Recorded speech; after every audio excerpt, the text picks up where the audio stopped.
Pemikiran ekonomi Islam Muhammad Najatullah Siddiqi. Pokok pembahasan. Yang pertama biografi, yang kedua pemikiran klasik, yang ketiga pemikiran kontemporer, dan yang terakhir adalah relevansi masa kini. Biografi Muhammad Najatullah Siddiqi. Muhammad Najatullah Siddiqi lahir pada tahun 1931 di Gorakhpur, India. Perjalanan akademisnya dimulai dari St. Fidelis Jamaat-e-Islami Hind dan berlanjut ke Aligarh Muslim University. Ia mulai menulis tentang ekonomi Islam pada pertengahan 1950-an, sebuah masa di mana literatur mengenai topik tersebut masih sangat terbatas.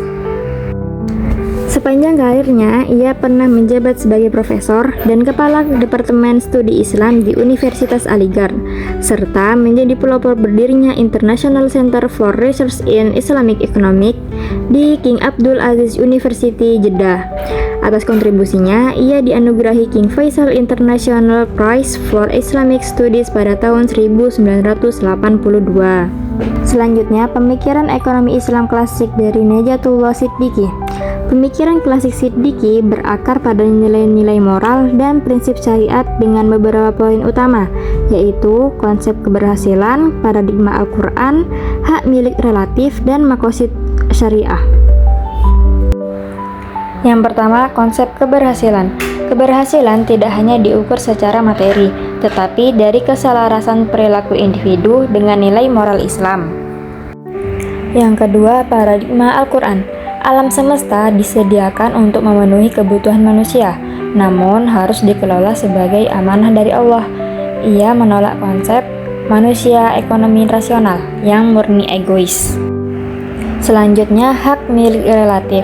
Kepemilikan pribadi diakui selama kewajiban sosial dilaksanakan dan tidak disalahgunakan untuk eksploitasi atau penimbunan. Dan yang terakhir, maqasid syariah, menekankan pada penciptaan kemaslahatan kebaikan dan pencegahan mafsadat keburukan, termasuk perlindungan terhadap harta. Selanjutnya adalah pemikiran ekonomi Islam kontemporer dari Muhammad Najatullah Siddiqi. Dalam konteks modern, Siddiqi menawarkan kerangka kerja yang lebih aplikatif, seperti jaminan kebutuhan dasar, sistem produksi dan distribusi, keuangan publik, dan penghapusan riba. Poin pertama, jaminan kebutuhan dasar. Setiap individu harus mampu memenuhi kebutuhan dasarnya. Jika tidak mampu, maka menjadi tanggung jawab masyarakat melalui infak atau zakat. Poin kedua, sistem produksi dan distribusi. Produksi harus berorientasi pada maslahah kepentingan publik, bukan sekedar keuntungan maksimal. Poin yang ketiga, keuangan publik. Menempatkan zakat sebagai instrumen utama dalam distribusi kekayaan negara untuk mencapai kesejahteraan merata. Dan yang terakhir, penghapusan riba. Mengganti sistem bunga dengan sistem bagi hasil atau profit sharing dan partisipasi ekuitas atau juga disebut dengan equity participation. Dan pembahasan yang terakhir adalah relevansi pada masa kini.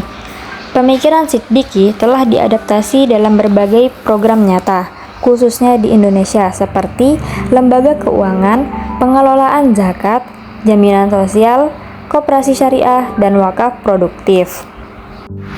Pembahasan yang pertama yaitu lembaga keuangan, operasional bank syariah yang menggunakan prinsip bagi hasil atau mudharabah dan menghindari riba.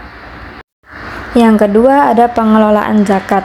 Melalui Baznas dan Laz, zakat dikelola secara profesional untuk beasiswa, layanan kesehatan, dan modal usaha UKM.